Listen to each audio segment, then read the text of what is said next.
kaigsunan. Kini ang ika-18 nga sesyon sa serye sa Sermon sa Impyerno. Sa miaging sesyon nagisgot ko bahin sa usa ka kalag nga nahulog sa ubos nga lubnganan ug nakadawat sa iyang silot pinaagi sa paghigot sa usa ka kahoy nga poste. Paakon siya ni adtong mga kalag nga mahulog ngadto sa ubos nga lubnganan uban kaniya tungod sa pagpasipala sa balaang espiritu. Sa ubos nga lubnganan mao kadtong mga kalag nga nakadawat sa samang silot nga pagsakit sa usag-usa. Pananglitan, ang mga tao nga nag-angkon nga mituo sa Dios apan wala naghatag og tibuok nga ikanapulo nagantos usab sila niining matang sa silot. Adunay usa ka lingkuranan sa usa ka lugar sa ubos nga lubnganan ug sa lingkuranan adunay usa ka kalag kansa nga mga kamot ug tiil hugot nga gigapos. Sa usa ka kilid sa iyang dughan anay taming or breastplate nga nag-ingon nga siya kay kawatan. Kini nagpakita nga siya usa ka kawatan nga nangawat gikan sa Dios. Adunay daghan pang mga kalag nga nagtindog sa iyang palibot nga adunay mga bato ug mga bangkaw nga kawayan sa ilang mga kamot. Uban niini nga kalag sa lingkuranan ang tanan nga mga kalag nga nangawat usab sa mga ikanapulo. Kining tanan nga mga kalag nagsulob usab sa taming nga nag-ingon nga kawatan. Sa ilang luyo mao ang mga mensahero sa impyerno nga nagtan-aw kanila uban sa ilang armadong cross. Nagkupot sila og latigo sa usa ka kamot. Uban sa makakahadlok og mapula nga mga mata, ilang gibantayan ang mga kalag nga nakadawat sa selot. Usa sa mga leader sa mga mensahero kay nagbiay-biay sa kalag nga gihigot sa lingkuranan. Siya miingon gamit ang pagbiay-biay nga tuno. Sa dinhi pa kamo sa kalibutan gikawat ninyo ang mga ikanapulo aron igasto alang sa pagkaon ug pag-inom ug pagtagbaw sa inyong mga tinguha. Nindot ba kaayo? Dayon naghatag siya og signal sa mga kalag nga nagbarog sa iyang palibot. Ang mga kalag magsugod sa paglabay ug mga bato niini nga kalag nga gihigot sa lingkuranan. Sa pag-ulan sa mga bato kaniya nabulit siya sa dugo gikan sa ulo hangtod sa tiil ug nakuyapan. Apan dili kini ang katapusan. Unya walay kaluoy nga ilang gidunggab kining kalag sa mga bangkaw nga kawayan. Sa pagkakita ni ining mapintas nga talanawon sila usab na hadlok nga nagunahuna. Kinsa ang sunod? Unsa kaha kung ako na? Kini tungod kay silang tanan magpuli-puli sa pagantos sa parihas nga pagsakit nga gihigot sa lingkuranan. Apan kung sila magduduha bisan sa makadiyot, sila walay kaluoy nga gihampak sa makakalisang tanawon sa mga mensahero sa impyerno nga nagtanaw gikan sa liyo. Dili lamang ang mga kalag ipailalom sa pagsakit gikan sa mga mensahero sa impyerno, apan sila napugos sa pagsakit sa usag-usa. Kini ang mapintas nga kamatuoran sa ubos nga lubnganan. Sa matag higayon nga ang amahan nga Dios magpahibalo kanato mahitungod sa mga selot sa impyerno sa detalye ako mahimong mas desperado. Unya ako nagampo nga wali usa sa atong simbahan nga makadawat sa maong mga silot. Naminaw ka sa mensahe may tungod sa tibuok nga ikanapulo. Kung maminaw ka sa mga pulong sa panalangin o mga mensahe sa impyerno ug unya kalimtan kini kay walay kapuslanan. Busa, giawhag ko ikaw sa pag-ukit sa mga mensahe nga imong nadungog sa imong kasing-kasing ug paghimo og determinasyon ug gusbang imong kaugalingon. Nagampo ako sa ngalan sa Ginoo nga dili ka mahadlok sa impyerno apan adunay paglaom sa langit nga napuno sa imong kasing-kasing samtang nagkinabuhi isip Kristohanon. Mga kaigsunan, karong adlaw magiskot ako bahin sa usa ka tawo nga mahimong mahulog sa ubos nga lubnganan o makadawat sa paghagdaw or gleaning na kaluwasan. Sa panahon sa 7 ka tuig nga kasakitan. Sa laing pagkasulti depende sa iyang pagpili kung makadawat siya og katapusang higayon alang sa kaluwasan sa panahon sa 7 ka tuig nga kasakitan. Kini nga kalag makadawat og espesyal nga grasya sa Dios aron direkta nga makakita og makadungog sa lawong nga tinago nga mga butang sa espirituhanong gingharian. Nakadawat siya og espirituhanong mga gasa ubos sa providensya sa Dios og mihimo og daghang mga katungdanan. Bisag daghan siya kadautan og kulang sa pagtuo labing menos sa dihang nadawat niya ang mga gasa, ang iyang kasing-kasing alang sa Dios tinuod nga mainiton. Bisan og dili siya kwalipikado tungod sa iyang kadasig, nakadawat siya og talagsaong grasya. Apan sama sa ubang mga kalag nga nahulog sa ubos nga lubnganan, iyang gipahunong ang pagpatuli sa iyang kasing-kasing. Samtang nagbuhat siya og bililhong mga katungdanan nasiyop siya sa pagunahuna nga dako ang iyang pagtuo nga anam-anam nga nahimong arogante. Nahuna-huna pagani niya nga ang kabubuton sa Dios dili matuman kung wala siya. Sa kasamtangan siya misugod sa pagkuha sa himaya nga gipakita pinaagi sa iyang mga gasa alang sa iyang kaugalingon imbis nga ihatag kini ngadto sa Dios. Iyang gibayaw ang mga kaugalingon aron ang mga miyembro mo serbisyo kaniya. Aron matanggamtaman ang iyang gusto nga pagpangagpa sa kailibgon. Siya misugod sa paggasto sa salapi sa Dios ug sa iyang paggamit sa mga supply sa simbahan sa arbitraryong paagi. Kanunay usab niyang gisupak ang Dios. Si Haring Saul gidihugan og nahimong hari apan gibiyaan tungod nga balik-balik nga pagsuway sa Dios. Sa susama nga paagi wala siya magpanuko sa pagsuway sa atong Dios sa makadaghang higayon. Ingong resulta, siya gibiyaan sa Dios. Syempre, ang iyang pagsalikoy wala magpasabot nga ang Dios unang gibiyaan siya. Nagpasabot kini nga tungod kay wala siya mutalikod, nakagawa siya sa mga utlanan diin ang Dios makagunit kaniya. Bisag makadawat ka og ingon kadako nga gasa o gigamit ingong mahimayaong instrumento sa Dios, nga biyaan ka kung dili ka mosunod o kung dili ka mosalikway sa mga sala ug dawtan. Syempre, naibalaan niya pag-ayo ang pulong sa Dios. Busa naibalaan niya kung unsa ang dagkong mga sala nga iyang nahimo. Busa naginuso siya sa makadaghan tungod sa kahadlok ug mitanyag pagani og taas nga panahon nga pagpuasa. Apan sama sa giingon sa ikaduhang Pedro kapitulo 2 bersikulo 22, ang iro mibalik sa iyang kagalingong suka ug ang baboy human maligom ubalik sa paglunang sa lapok. Siya naginusol lamang pinaagi sa iyang mga ngabil. Samtang iyang gisubli ang samang mga sala, ang iyang bungbong sa sala nahimong mas taas pa. Human sa iyang pagkamahitason kahakog ug kaibog, siya nagpadayon sa pagbuhat og mga sala ug sa katapusan ang Dios milingi og gikan kaniya. Wala palabyan ni Satanas kini nga higayon ug gilamoy lang siya. Kaniadto usa siya ka instrumento alang sa gingharian sa Dios. Apan karon nahimo na siyang instrumento ni Satanas nga nagbarog batok sa Dios. Pinaagi sa pagsulti ug pagpasipala batok sa balang espiritu, iyang gibutang ang simbahan sa lawom nga kasamok. Bisan karon, ang iyang hunahuna kontrolado gihapon sa daotang mga pwersa. Kaniadto siya nakasinati og nagpaambit sa espirituhanong mga butang sa tanang panahon. Apan karon ang iyang kasing-kasing nabulingan sa kadautan ug siya nagkinabuhi sama sa kalibutanong mga tao. Sama sa ingong nahibaluan pag-ayo, ang pagpasipala batok sa balang espiritu nga usa ka sala nga musangput sa kamatayon. Ang tawo nga adunay ingon niini nga sala kay dili mapasaylo hangtod sa hangtod. Busa mahulog siya sa ubos nga lugnanan sa diha nga siya mamatay. Apan nganong gihatagan man sa Dios kini nga kalag ug higayon sa paghinusol ug pagdawat sa kaluwasan. Syempre, giluiban niya ang Dios bisan pa nga nakadawat siya sa ingon kadako nga grasya. Gibiyaan ang iyang bililhong mga katungdanan gikan sa Dios ug iyang gisalikoy ang saad sa Dios sa dakong himaya. Nakabuhat siya og daghang bugat nga mga sala, nakahatag og dagkong kadaot sa gingharian sa Dios ug nakadugmok sa kasing-kasing sa Dios. Bisan pa niya ana gihatagan siya sa Dios og laing higayon tungod kay nahinumdum siya sa iyang mga nahimo aron sa pagtuman sa probidensya sa Dios. Ang Dios nahinumdum sa mga higayon sa diha nga siya talagsaon nga nakatuman sa gingharian sa Dios ug nakapahimuot kaniya. Mao nga gihatagan niya siya og laing higayon.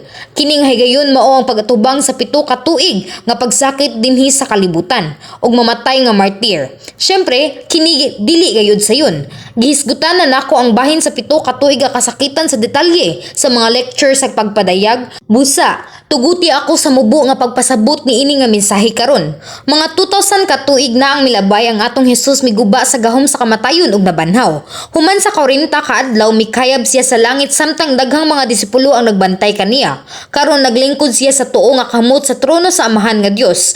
Pag-abot sa panahon ug matapos na ang pag-ugmad sa tawo, magpakita siya sa kahanginan uban ang daghang langitnong mga panon ug mga anghel ug kadtong naluwas una ug nagpabilin nga naghulat sa dapit sa langit.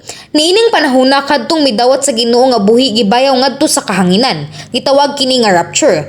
Unya sa hangin, ang 7 ka tuig nga kumbira sa kasal alang sa Ginoo ug sa iyang mga magtutuo kay gipahinabo. Kasaka sa kwahi, dinhi sa yuta usa ka dili mahitupngan trahedya sa kasaysayan sa katawhan ang nahitabo. Human sa rapture ang kalibutan mahulog sa kagubot. Og ang World War III kay mabuto usab. Sulod sa 7 ka tuig nga kasakitan ang yuta mahimong kagunguban ug ang kadaghanan sa populasyon sa kalibutan kay mamatay. Samtang ang yuta malaglag ug mahugawan, mahimong lisod ang pagkuha sa hangin nga maginhawa og tubig nga mainom. Tungod sa kakuwang sa mga palitunon, musaka ang presyo. Mao nga maglisod sab sa pagkuha sa mga panginahanglanon. Dugang pa, sulod sa 7 ka tuig ang mga nasod padayong magsangka sa usag-usa tungod sa ilang mga interes. Pariha kini sa laing-laing mga rehiyon ug individual. Ang ingon nga mga tensyon nagpadayon sama sa usa ka bomba sa panahon nga gibutang sa yuta. Ang mga kasing-kasing sa mga tawo nahimong masdawtan. Sa ilalom sa makakaluoy nga mga kahimtang ang mga tawo nagkinabuhi sa kahadlok ug kalisang. nga wala makahibalo kung kanusa sila mamatay. Nakita nila ang ilang kanabuhi mismo kay usa ka sakit nga kahimtang. Labaw pa niana sulod sa 7 ka tuig adunay mga grabing paglutos batok sa mga magtotoo sa Ginoo. Taliwala ni adtong napakyas nga nabayaw og magpabilin dinhi sa yuta. Mao ang daghang mga tawo nga kaniadto moadto sa simbahan. Mapakyas sila sa pagbayaw tungod kay wala sila makinabuhi nga Kristiyano, diin sila nagbata sa espirituhanon. Usab, adunay daghang mga tawo nga wala mosimba apan nakadungog bahin sa 7 ka tuig nga kasakitan. Sa dihang ilang nakita ang pagbayaw nga nahitabo sumala sa narecord sa Biblia, sila nahurot sa dakong kahadlok. Unya, lamang sila maginuson nga wala magkinabuhi sumala sa kabubuton sa Dios. Sila naningkamot sa pagpangita og paagi aron makaduwat sa kaluwasan. Apan dili gayud sayon sa pagdawat sa kaluwasan sa kalibutan nga hingpit nga gisakop sa kaaway nga yawa ug Satanas. Ang mga persa sa kangitngit lakip na ang mga dawtang espiritu mulamoy ug maniobra sa mga kasing-kasing sa mga tawo nga mas kusgan kaysa bisan kinsa kaniadto. Sa particular ilang giagdahaton ang Antikristo nga mobarog batok sa Dios. Kini ang ilang katapusang paningkamot. Human sa rapture ang Antikristo nga pwersa modumala sa kagubot sa kalibutan base sa ilang politikanhon, ekonomikanhon o militar nga gahom. Niana nga proseso ilang pangusngan ang kalinaw ug kahapsay ug ipalimot sa mga tawo ang mahitungod sa rapture. Ang mga kalihukan sa ekonomiya muhunong bisan asa. Ang mga pabrika muhunong sa pag-operate. Ang ligon nga gobyerno kay molihok. Naghatag sa ingon nga makakalisa nga diktadorya nga pagsakop sa kalibutan. Busa ilang lutuson kadtong mutuo sa rapture. Aron magbarog ni ini ang usa ka kinahanglang determinado nga magantos sa pagka-martyr tungod kay ang Antikristo kay magpadayon sa paglutos sa mga magtotoo. Pananglitan, ilang gamiton ang 666 ang marka sa mapintas nga mananap aron mahuptan ang kahusay sa kalibutan. Dinhi ang mananap nagtumong sa mga computer. Ang 666 nga marka sama sa barcode nga adunay personal nga impormasyon. Ang mga pwersa sa Antikristo maghimo sa matag usa nga makadawat niini nga marka sa ilang tuo nga kamot o gagtang. Kini nga kagamitan kay para sa pagpanalipod sa privacy ug dali nga mga katransaksyon. Apan, ang Antikristo nagamit niini aron ibutang ang tanang katawhan ngadto sa usa ka sistema aron ilang mabantayan ug makontrol ang matag individual. Gidumala nila ang tanan nga datos bahin sa matag individual pinaagi sa sentral nga computer. So sa kapunto ang Antikristo naghimo sa tanang mga nakadawat niini nga marka. Apan kadtong mutuo sa Ginoo musukol sa pagdawat niini nga marka. Ang pagdawat niining 666 nga marka mao ang pag-uyon sa ideolohiya sa Antikristo nga naglimod kang Hesukristo. Ang pinadayag kapitulo 14 bersikulo 9 hangtod sa 10 kay nagingon, unya misunod kanila ang laing anghel ang ikatulo nga nagaingon sa makusog nga tingog kung adunay mosimba sa mananap nga mapintas og sa iyang imahe o makadawat og marka sa iyang agtang o sa iyang kamot, siya usab magainom sa vino sa kaligutgut sa Dios nga gisagol sa bugos nga kusog diha sa kupa sa iyang kasuko ug siya pagasakiton sa kalayo ug asupri sa tubangan sa balaang manulunda ug sa tubangan sa kordero. Ingon sa nahisulat kadtong makadawat niini nga marka sa mananap dili maluwas kun dili mahulog ngadto sa impyerno. Apan dili sayon ang pagsukol niini. Nianang panahona halos imposible na nga mabuhi nga wala makadawat niini nga marka. Pananglitan, walay usa nga makapalit o makabaligya kung wala kan kini nga marka mao nga dili sila makapalit sa hinungdanon nga mga kinahanglanon sama sa pagkaon. Usab, tungod kay ang ilang ID wala ma-verify, dili sila makabiyahe sa ubang mga lugar. Labaw sa tanan, ang mga pwersa sa Antikristo musubay niadtong wala makadawat niini ug mapugos kanila sa pagdawat niini. Niining puntuha dili lang ang ilang mga silingan kundi bisan sa ilang mga sakop sa pamilya ang mutaho niining tawhana. Ang mga tawo magbinuang niadtong wala makadawat sa marka. Dumtan nila sila og isipon pagani nga sila dulumtanan. Ang ubang mga magtotoo moadto sa ilalom sa yuta o moadto sa lawom sa bukid aron makaikyas gikan sa mga pwersa sa Antikristo. Nagpuyo sila sa magkauban aron magpadayon sa ilang kinabuhi sa pagtuo. Apan bisan pa nga sila layo kaayo sa mga syudad, nagtago sa lalom sa mga kabukiran, ang mga pwersa sa Antikristo kay musubay kanila gamit ang pinakabag-o nga kagamitan sa teknolohiya. Ilang mamatikdan kadtong tawhana bisan pa sila naa sa lawom sa mga bukid o sa ilawom sa yuta. Bisan sa panahon karon dali ra natong mahibalan ang lokasyon sa usa ka tawo pinaagi sa mga cellphone o satellite. Ang numero sa plaka sa auto nga adunay GPS o sa ka tawo dali kini makaabot sa usa ka lugar nga wala pa nato maadtuan. Ang tanan nga mga porma sa kagamitan sa nga giimbento karon alang sa paghimo sa kinabuhi nga sayon mahimong paagi pamaagi aron makontrol ang mga tawo. Kung makitaan sa Antikristo kadtong mga tawo nga nagtago, sila mosulay sa pagdani kanila sa una. Apan kung dili sila maminaw, dadon sila sa usa ka lugar sa pagsakit. Paantuson nila sa mapintas ang mga magtuto aron malimod nila ang Ginoo. Kung sila mahimong martir, sila maluwas. Apan ang Antikristo dili motugot nga dali silang mamatay. Ilang iapil ang tanang matang sa mapintas ug daotan nga mga pamaagi aron mahatagan sila og labing dako nga kasakit sa posible sulod sa usa ka atlanan sa dili pagpatay kanila. Tuguti ako sa mubo sa pagpasabot sa proseso. Sa dili padadon niini ang mga tawo ang mga magtutuo sulod sa usa ka lawak sa pag-torture, ipakita una nilang usa ka video. Kini ang video sa mga nauna nga nangabot nga pag-torture. Mabatian nila ang mga masakit nga mga singgit sa mga gisakit. Human sila motan-aw niini nga video, sila mosulay sa pagdani kanila pinaagi sa matamis nga mga pulong. Kung imong ilimod si Jesus, tugutan ko kamo nga mabuhi sa mga ikaw atua sa langit nga imong gisgutan. Niini nga punto ang pipila ka mga magtutuo kay nalisang. Ang uban nalimbungan silang matamis nga mga pulong. Busa gilimod nila ang Ginoo. Gipahadlok nila sila sa paghatag og batok nga mga pagsugid. Kung ligon nilang gisalikoy ang ilang tanyag di sa kalibutan, ang nagpaabot lang kanila mao ang lawak sa pag-torture. Sa ilang pagsulod sa lawak sa pag-torture, ilang nakita ang usa ka makakalisa nga talan-awon nga makina. Kini nga makina automatic nga nagpatuman sa torture, nga nagdawat sa datos may tungod kanila pinaagi sa mga computer. Sa wala pa magsugod ang torture, samtang naghigda sila sa torture nga machine, usa ka loudspeaker ang gibutang sa usa ka suok sa kwarto, nag-awhag usab kanila sa pagdumili sa Ginoo. Kung dili gihapon sila molimod, ang makina hinay kaayo nga nagtantang silang panit, sugod sa ilang mga tudlo. Ang uban walay mahimo og mitugyan nga nag-ingon nga ilang ipahimakak si Jesus. Sa mga wala gihapon naglimod sa Ginoo, bisan samtang nagpadayon ang pagsakit, ang mamumulong nag-ingon ilimod si Jesus, unya mabuhi ka. Gawas niini nga matang adunay mga pagsakit usab sa pagbati sa tanang mga lutahan sa lawas ug ibubo pa ang pepper powder sa ilang mga nawong. Unsa ka sakit nga masinati ang pagputol sa mga tudlo ug tudlo sa tiil ug mga bukton ug mga batiis ug bubuan sa nagbukal nga mantika ang ilang mga lawas. Ang ubang mga magtutuo nakabuntog sa kasakit sa diha nga sila mismo ang gisakit.